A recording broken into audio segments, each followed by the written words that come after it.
이 시간 차별하지 말라라는 제목으로 말씀 전하겠습니다. 여러분, 오늘 우리가 살아가고 있는 이 시대를 무슨 시대라고 하죠?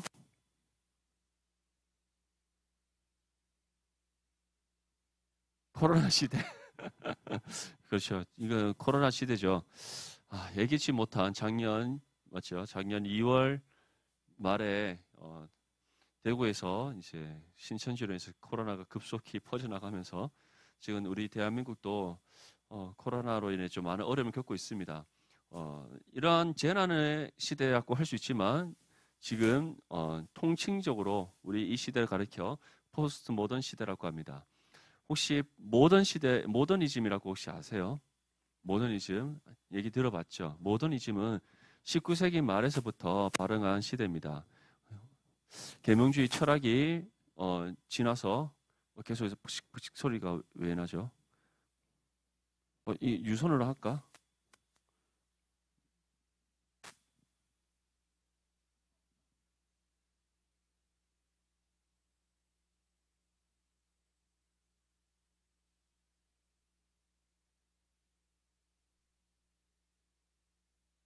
어, 19세기 말부터 발행이 되었어요. 그 이전에 17세기, 18세기 산업혁명이 일어나면서 계몽주의 철학이 이제 발흥하기 시작합니다. 그때 가장 대표적인 철학자가 칸트인데, 칸트는 실존주의 철학을 이제 위에서 토대를 닦은 사람이었어요. 그가 했던 것은 실천 이성 비판이라고 해서 모든 것을 사람의 이성으로 판단하고 해석할 수 있다라는 것을 주장했습니다. 그것을 시작으로 이제 19세기부터 실존주의 철학이 나타나기 시작해요. 실존주의 철학은 이제 인간이 모든 것을 이뤄낼 수 있다라는 사상입니다. 그것이 바로 모더니즘이었어요. 그래서 사람들은 우리가 과학적으로 신의 존재도 증명할 수 있다. 우리가 과학적인 문명으로 우리가 원하는 것을 만들어낼 수 있다. 유토피아적인 세상을 이뤄낼 수 있다고 생각했어요. 그런데 20세기 초가 시작되자마자 첫 번째 그러한 사람들의 희망을 부수는 사건이 일어납니다. 그게 바로 세계 제1차 대전이었어요. 그런데 세계 1차 대전이 얼마 지나지 않아 이제 유럽에 다시 평화가 오기 시작합니다. 그래서 사람들은 우리가 전쟁으로 인하여서 이러한 어려움을 겪었는데 이 전쟁이 일어나게 된 이유가 결국에는 특권 계층의 계급 때문이다라고 해서 마르크스라는 사람이 만든 사회주의 사상이 전 유럽을 휩쓰기 시작합니다. 그래서 다시 그 세계 2차 대전이 일어나기 이전까지 이제 계급 계층에 대한 투쟁이 일어나고 다시 유럽의 사회에서 인간의 힘으로 다시 한 번 더 이뤄보자라는 강력한 소망이 일어납니다. 그 중에서 특별히 강력한 민족주의를 주장하면서 일어나는 그 한 집단이 바로 우리가 말하는 나치 정권인 독일의 히틀러를 비롯한 그 독일의 나치 정권이에요. 그런데 그것이 가능했습니까? 가능하지 않았다는 것이 다시 세계 제2차 대전을 인하여서 증명되었어요. 예, 세계 제2차 대전으로 인해서 증명되었는데 그 세계 제2차 대전이 발흥하면서 사람들의 모든 희망이 산산조각 나버렸습니다. 그래서 더 이상 어떠한 특권 집단의 힘 또는 사람의 이성 또는 어떠한 과학적인 진리와 진리로 무엇인가를 이뤄낼 수가 없다. 그리고 그것으로 인해서 사람들이 허무주의에 빠지면서 어떠한 극단으로 치우치게 되는데 그것이 뭐냐면 절대적 진리는 존재하지 않는다는 거예요. 그러면서 이제 20세기 중반 이후로부터 새로운 사상이 꿈트기 시작합니다. 그것이 바로 모더니즘을 지난 후기 근현대 사상이라고 하는데 여러분들 많이 들어봤죠? 포스트 모더니즘입니다. 포스트 모더니즘은 두 가지를 정의할 수 있습니다. 모든 것은 상대적이고 그리고 모든 것은 경험적이다. 다시 말해 내가 한 개인이 경험이 우선이 되어지고 내 한 개인이 생각하는 기준이 곧 절대적인 진리가 되는 거예요. 그래서 절대적 진리가 없다라고 말하지만 실질적으로 누가 진리가 되는 거죠? 나 자신이 진리가 되는 거예요. 그래서 아무리 많은 사람이 오진우라는 형제가 잘생겼고 그리고 우리 김재민이라는 형제가 참 유니크하다고 얘기하지만 내가 봤을 때 유니크하지 않고 잘생기지 않으면 아닌 거예요. 그게 포스트 모더니즘입니다. 그리고 다른 사람이 아무리 맛있다라고 해도 내가 먹어봤을 때 맛이 없으면 맛이 없는 거예요. 그래서 포스트 모더니즘에서는 철저한 개인주의적인 성향, 그리고 절대적인 진리를 부정하는 성향, 그리고 모든 것을 상대적으로 바라보고 경험주의적으로 그들이 판단한다는 겁니다. 그렇게 해서 무엇을 거부하냐면 절대적인 진리를 추구하는 종교를 거부합니다. 그리고 개인이 아닌 집단을 추구하는 곳에 언제나 반기를 듭니다. 그래서 포스트 모더니즘은 독특한 하나의 현상을 일으켜요. 개인주의적인데 그 개인의 또 코드에 따라서 집단이 일어나게 되고요. 꼭 그 집단 안에서 또 개인화가 일어납니다. 그래서 양극단에서 왔다 갔다 하는 것이 포스트 모더니즘이에요. 철저한 개인주의면서 철저한 이기주의 집단이 되어버립니다. 철저한 이기주의 집단이면서 철저한 개인주의가 돼요. 그래서 포스트 모던 시대에 가장 적이 되는 집단이 어딘지 아십니까? 진리가 없다고, 절대적인 진리가 없다라고 주장하는 이 시대에 진리가 있다라고 주장하는 우리 기독교가 적이 될 수밖에 없는 겁니다. 모든 것은 상대적으로 경험주의적이라고 말하는 이 시대에 그렇지 않다라고, 진리는 존재하고 그 진리는 우리의 이성적인 사고와 판단으로서 분별할 수 있다는 기독교를 향해서 그들은 공격을 하는 겁니다. 왜 세상이 기독교를 향해서 손가락질하고 어떻게 해서든 교회를 무너뜨리려고 공격을 하는 줄 아십니까? 지금 이 시대가 추구하는 것과 정반대의 길을 걸어가고, 그리고 그 정반대의 길이 옳다는 것을 증명하는 것이 바로 교회이기 때문이에요. 여러분들이 앞으로 지금 포스트 모더니즘은 점점 더 그 성향이 짙어져 가고 더 심화되어져 갑니다. 특별히 코로나 시대 때는 그 성향이 굉장히 뚜렷하게 나타났어요. 얼마나 사람들이 이기적입니까? 내 개인의 건강을 위해서 다른 사람과의 관계를 단절시키는 것을 아무런 거리낌 없이 해버린 것이 지금 코로나 시대입니다. 그리고 어느 누구 할 것 없이 나에게 피해가 된다면 그 사람을 향하여서 공격을 하는 것을 거리끼지 않습니다. 그것이 지금 오늘날 코로나 시대가 되어버렸어요. 포스트 모더니즘이 더욱더 그 성향이 강하게 드러나게 된 시대라는 것이죠. 마스크를 사는 데 있어서도 우리나라는 좀 이렇게 잘 했잖아요. 이렇게 약국 가서 줄 서고. 그런데 지금 한 개인을 향하여서 분노가 치닫는 것을 그치지 않고 그것이 어느 한 대상을 향해서 나아가게 됩니다. 그것이 지금 오늘날 정부가 되었고 또는 가진 기득권층이 되어버렸잖아요. 왜 그런 현상이 일어나게 되죠? 내가 피해봤다고 생각하니까. 굉장한 개인주의적으로 치우쳐 있죠. 그렇게 개인주의로 치우쳐 있는 사람들이 모여서 집단화를 이룹니다. 공공의 적을 향하여서. 그것이 바로 코로나 시대 때 드러나게 된 하나의 포스트 모더니즘의 강한 특성이라는 거예요. 그런데 그것이 지금은 교회를 향하여서 매우 강하게 그 칼날이 들어서 있습니다. 그런데 이러한 시대를 살아가는 우리에게 성경은 중요한 가르침을 주고 있습니다. 그것이 무엇이냐면 세상이 아무리 우리를 강하게 공격한다 할지라도 우리는 그들과 다른 모습으로 살아가야 된다는 거예요. 특별히 교회 공동체 안에서부터 우리는 이 시대의 모습과 정반대되는 삶을 살아가야 된답니다. 가야 된다는 거예요. 왜냐하면 그것이 성경이 우리에게 가르치는 진리이기 때문입니다. 우리 1절 말씀 함께 읽겠습니다. 시작. 내 형제들아 영광의 주 곧 우리 주 예수 그리스도에 대한 믿음을 너희가 가졌으니 사람을 차별하여 대하지 말라. 오늘 사도 야고보는 우리에게 분명히 한 가지를 전합니다. 사람을 어떻게 하지 말라? 차별하여 대하지 말라. 세상은 차별하여 대합니다. 무엇을 기준으로? 내 자신의 개인의 성향의 기준으로 사람을 차별하여 대합니다. 나는 마른 사람을 좋아하고 뚱뚱한 사람을 좋아하지 않아. 그러면 뚱뚱한 사람과는 절대 관계를 맺지 않고 마른 사람하고만 관계를 맺습니다. 맞죠? 나는 득근하는 사람을 좋아하고 삐쩍 마른 사람 싫어해. 그럼 누구랑만 어울려 다니죠? 득근하는 사람들하고만 어울려 다닙니다. 나는 키 작은 사람 싫고 키 큰 사람 좋아해. 나는 그러면 키 작은 사람 말고 키 큰 사람하고만 어울려 다닙니다. 나는 공부 잘하고 똑똑한 친구를 좋아하고 공부 못하는 친구 싫어해. 누구하고만 어울리죠? 공부 잘하는 친구들하고만 어울립니다. 반대로 나는 스포츠를 좋아하고 또 운동을 좋아하는 친구를 좋아하고 그 외에 그냥 소극적인 애들은 싫어해. 그럼 내성적인 아이들하고는 어울리지 않고 운동 잘하고 활달한 아이들하고만 어울립니다. 무엇을 기준으로? 자기가 좋아하는 성향과 기호를 따라 사람을 차별해야 대하는 것이 이 시대라는 거예요. 여러분들은 지금 청년 때에 있기 때문에 조금 덜 느낄 수도 있어요. 아니, 어떻게 보면 왕따라는 거, 여러분들 다 중고등학교 시절 거쳐오면서 왕따라는 거 다 봤잖아요. 겪어봤어요? 겪어보진 않았습니까?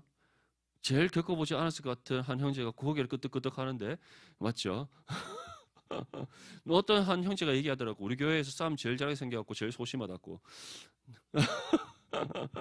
예, 농담이고요. 어쨌든 여러분 중고등학교 시절을 거쳐오면서 왕따 당하는 친구들 봤죠? 혹은 우리 중에서도 알게 모르게 왕따 당했을 수도 있습니다. 왜 그러한 성향이 일어나죠? 이유는 없어요. 내 기준에 저 사람이 왕따를 당했으면 좋겠다는 거예요. 이것이 오늘날 시대입니다. 그런데 오늘 사도 야고보는 무엇이라고 말씀합니까? 사람을 차별하여 대하지 말라. 차별하여 대하는 것에 있어서 첫 번째 기준이 무엇인지 아십니까? 차별하여 대하지 않는 것에 대한 첫 번째 기준이 바로 그 사람의 외모를 보고 판단하지 않는 겁니다. 여러분들은 지금 우리 한 몸이는 지체들을 바라볼 때 무엇을 기준으로 바라보고 있습니까? 그 사람이 가진 학벌, 그 사람이 가진 외모, 그 사람이 가진 재능, 그 사람이 가진 성격, 그 사람이 가진 집안, 뭐 이런 걸 보고 대하고 있습니까? 만약에 그러한 요소들이 여러분들의 삶의 기준이 잡혀져 있다면 그것이 우리 한 몸이는 지체를 대하는 것에 있어서 여러분들의 기준의 시각이라면 오늘 이 시간 다 내려놓을 수 있기를 바랍니다. 오늘 분명히 사도 야고보는 말씀합니다. 우리 주 예수 그리스도에 대한 믿음을 너희가 가졌으니 차별하여 대하지 말라. 그 말은 곧 너희 모두가 동일한 한 믿음 안에서 한 부르심의 소망을 얻어 동일한 하나님의 자녀가 되었으니 어느 누구도 차별하여 대해서는 안 된다는 거예요. 이어지는 2절에서 4절 말씀까지 우리 다시 한 번 더 읽겠습니다. 시작. 만일 너희 회당에 금가락지를 끼고 들어오고 또 남루한 옷을 입은 가난한 사람이 들어올 때 너희가 아름다운 옷을 입은 자를 눈여겨보고 말하되 여기 좋은 자리에 앉으소서 하고 또 가난한 자에게 말하되 너는 거기 서 있든지 내 발등상 아래 앉으라 하면 너희끼리 서로 차별하며 악한 생각으로 판단하는 자가 되는 것이 아니냐. 아멘. AD 1세기경에 사도들이 활동하던 그 시대의 회당에는 세 가지 분류의 사람들이 자리를 앉습니다. 어떻게 앉느냐 하면 앞에 강대상이 있으면 중앙에 앉는 사람은 정통 유대인들입니다. 유대교를 따르는 정통 유대인들. 그리고 한쪽 옆에 앉는 사람들은 누구냐 하면 바로 이방인 유대교인들입니다. 이방인인데 유대교를 개종한 사람들이 앉습니다. 그리고 이 중심과 가에 앉지 못하고 바깥쪽에 앉는 사람들은 이방인들 중에서 유대교를 따르지 않고 한마디로 우리가 따지면 새신자처럼 한번 구경하러 온 사람들이 저 바깥에 앉습니다. 이처럼 회당 안에는 철저하게 유대교를 중심으로 사람을 차별하여 구분하여서 자리를 앉도록 되어 있었어요. 그런데 이제 초대교회가 형성되어지고 교회가 세워졌을 때 교회 안에 어떠한 현상이 생겨났겠습니까? 그 옛날 우리 조선시대 때 남녀 칠석 부동석이라고 남자와 여자는 한 자리에 같이 앉을 수 없다는 것처럼 중심을 갈라서 남자 성도와 여자 성도가 앉고 그리고 앞뒤로 갈라서 유대교 그리스도인들과 이방인 그리스도인들이 나뉘어서 앉은 거예요. 그런데 그 안에서 이제 조금 더 심화되어져 가면 고린도 교회 같이 사회적인 신분과 가진 재물과 능력에 따라서 사람의 귀천에 따라서 구분하여 자리를 앉혔다는 거예요. 그리고 오늘 사도 야고보가 뭐라고 말씀합니까? 회당에 무엇을 끼고 오는 사람? 금가락지 끼고 오는 사람, 아름다운 옷을 입은 사람, 그 사람들은 좋은 자리에 앉는다. 가장 앞자리에 누가 봐도 눈에 띄고 누가 봐도 이 사람은 대단하다고 인정할 수 있는 그 자리에 앉힌다는 거예요.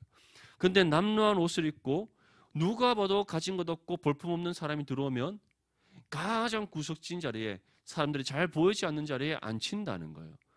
왜 그렇게 했을까요?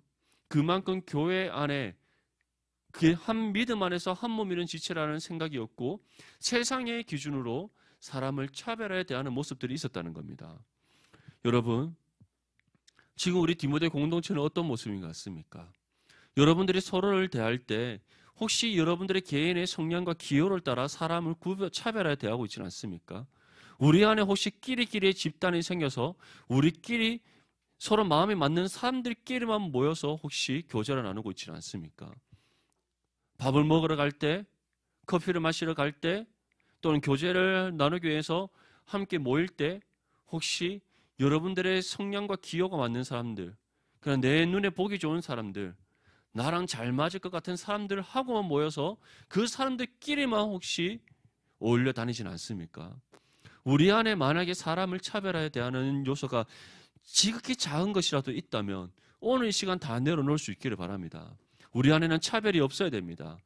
예수 그리스도 안에서 부르심받은 한 믿음의 소망을 가진 하나님의 자녀로서 우리 안에서는 모두가 한 몸이는 지체라는 생각을 갖고 있어야 됩니다.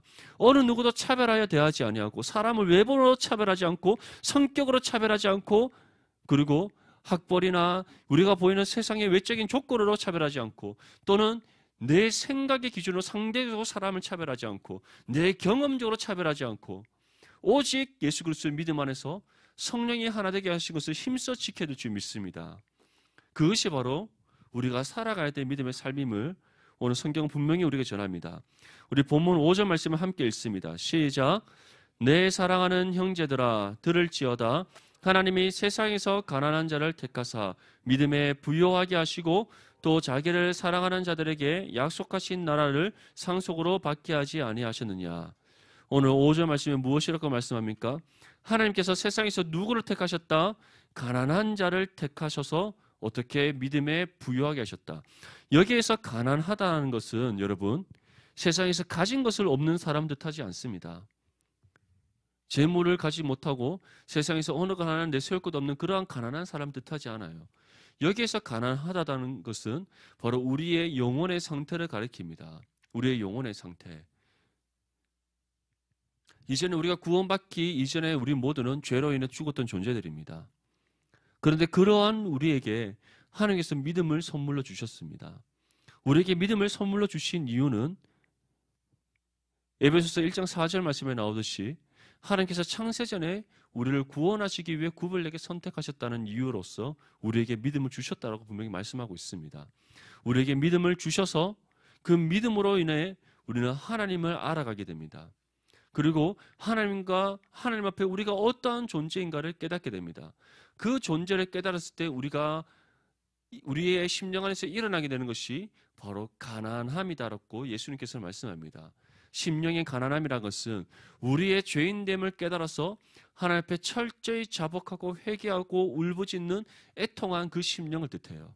지금 사도 야고보가 말하는 것도 동일합니다. 세상에서 가난한 자라는 것은 우리의 세상에서 죄인된 삶을 살아가고 있던 우리들이라는 뜻입니다.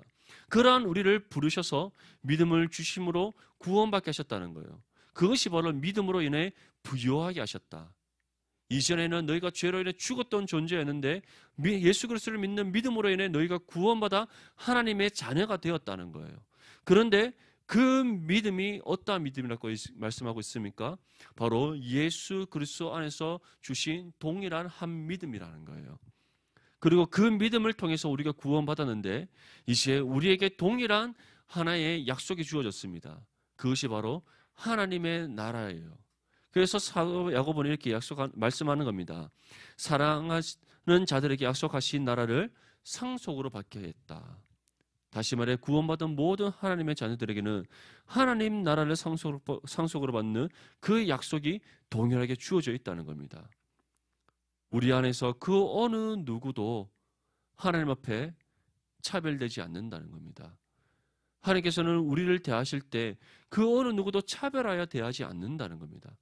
하나님 앞에서 동일한 한 믿음 안에서 부르심받은 사람들이고 하나님 안에서 우리는 동일하게 그리스도 안에서 구원받은 사람들이고 우리는 하나님 앞에서 동일하게 하나님의 자녀로의 신분과 권세를 받은 사람들이라는 거예요.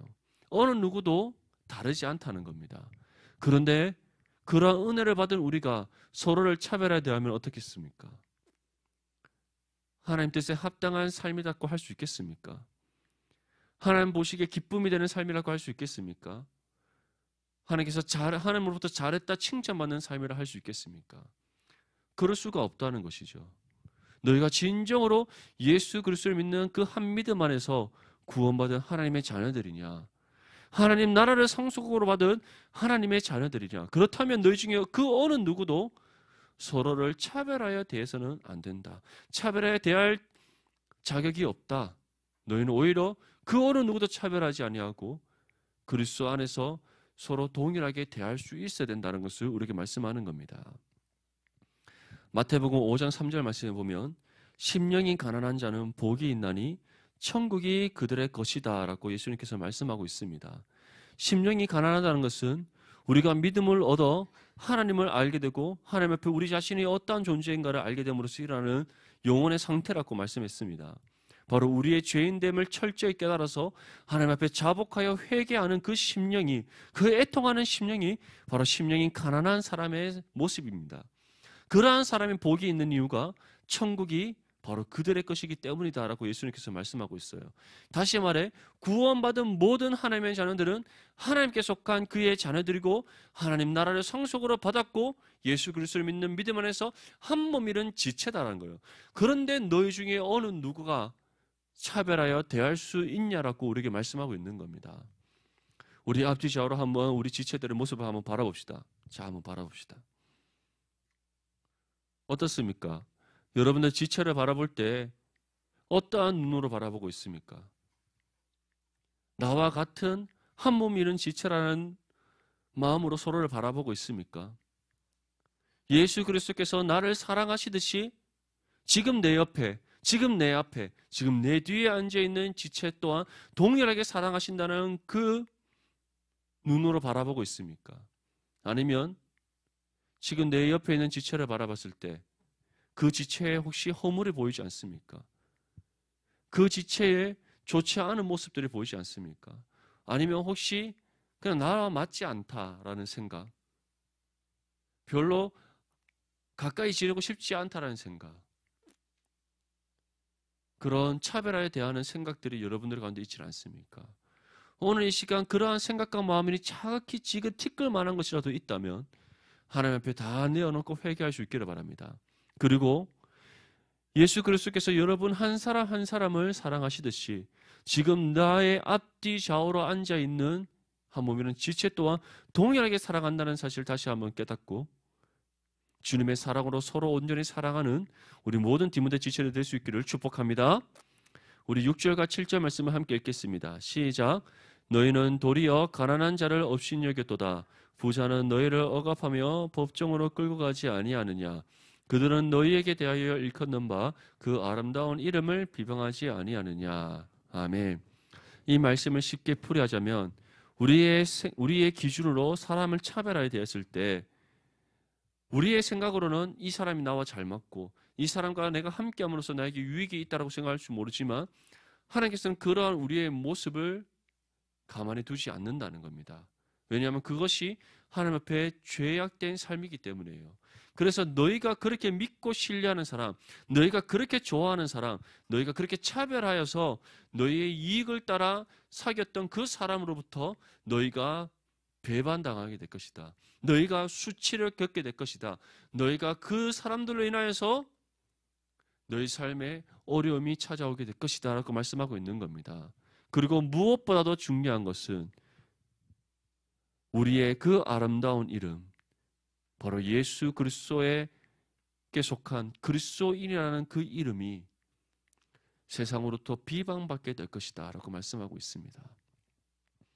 여러분들 혹시 무엇을 의지하고 있습니까? 어디에 여러분들의 생각과 마음이 지금 향하고 있습니까? 오늘 이 시간 우리의 생각과 마음이 오직 주님께로 향할 수 있기를 바랍니다. 주님께로 우리의 시선이 고정되어지고 우리의 생각과 마음이 집중되어질 때 하나님께서는 우리를 향한 뜻이 무엇인지 깨닫게 하십니다. 하나님이 우리를 향한 그 마음이 무엇인지를 우리로 하여금 느끼게 하십니다. 그리고 한 몸이란 지체를 바라볼 때 주님의 눈으로 서로를 바라보게 하시고 주님의 마음으로 서로를 품게 하시는 은혜를 베풀어 주십니다. 여러분들의 가진 성향과 기호를 따라 사람을 사귀지 마십시오. 다른 사람을 차별하여 대하지 마십시오. 우리 안에서뿐만 아니라 한 몸이란 믿음의 공동체 안에서뿐만 아니라 여러분들의 세상 속에서도 동일합니다. 다른 사람을 외모로 판단하지 말고, 가진 것으로 차별하지 말고, 여러분들의 성령과 기호를 따라 사람을 사귀지 말고, 어느 누구든지 그리스도의 사랑으로 사랑하고 품고 섬길 수 있는 우리 모든 디모데 지체들이 될 수 있기를 바랍니다. 만약에 우리가 그렇게 살아가지 아니하고 내가 가진 시각으로, 내가 가진 기준으로, 또 나의 성령과 기호를 따라서 사람을 차별하여 대할 때 하나님께서는 그러한 우리의 삶 가운데 심판하심을 분명히 말씀합니다. 너희가 그렇게 좋아하는 사람, 너희가 그렇게 차별하여서 너희 이익을 쫓아 사귀었던 그 사람으로 인해서 너희가 수치를 당하게 될 것이다. 너희가 비방받게 될 것이다. 너희가 그들로부터 배반당하게 될 것이다. 업심여김을 당하게 될 것이다. 분명히 말씀하고 있습니다. 세상 사람들은 서로를 차별하여 대합니다. 가진 것으로 차별합니다. 외모로 차별합니다. 성령과 기호를 따라 차별합니다. 지역을 따라 이제는 차별합니다. 지방 사람, 수도권 사람. 세계적으로는 더 심합니다. 피부색을 따라 인종을 차별합니다. 그것이 바로 이 죄악된 세상입니다. 그런데 우리가 서로를 차별해야 한다면 무엇을 따르는 삶이겠습니까? 예수 그리스도의 가르침을 따라 살아가는 삶이겠습니까? 아니면 세상의 가치를 쫓아 살아가는 삶이겠습니까? 우리는 그 어느 누구도 차별해서는 안 됩니다. 오히려 연약하고 가진 것 없고 세상으로부터 헐벗은 그 사람들을 우리는 더 사랑하고 섬겨야 되는 사람들입니다. 가까이 다가가기에 보기 좋지 않는다 할지라도, 가까이 대하기에 내 마음에 거리낌이 생긴다 할지라도, 내 육신의 생각과 마음을 내려놓고 그 한 영을 향한 주님의 마음을 구하면서 우리는 그 사람을 차별하지 아니하고 오히려 그리스도의 사랑으로 사랑하고 섬길 수 있어야 됩니다. 그것이 바로 그리스도인들이 살아가야 될 삶의 모습입니다. 우리 본문 8절과 9절 말씀을 함께 읽겠습니다. 시작. 너희가 만일 성경에 기록된 대로 내 이웃 사랑하기를 내 몸과 같이 하라 하신 최고의 법을 지키면 잘하는 것이거니와 만일 너희가 사람을 차별하여 대하면 죄를 짓는 것이니 율법이 너희를 범법자로 정죄하리라. 아멘. 오늘 사도 야고보는 결론적으로 우리에게 말씀합니다. 우리가 한 몸이란 지체와 또 세상에 우리의 형제와 이웃을 차별하지 아니하고 그들을 동일하게 대해야 되는 이유, 성경에 기록된 대로 우리 이웃을, 나의 가족을, 한 몸이란 지체를 내 몸과 같이 사랑하는 것이 무엇이기 때문에?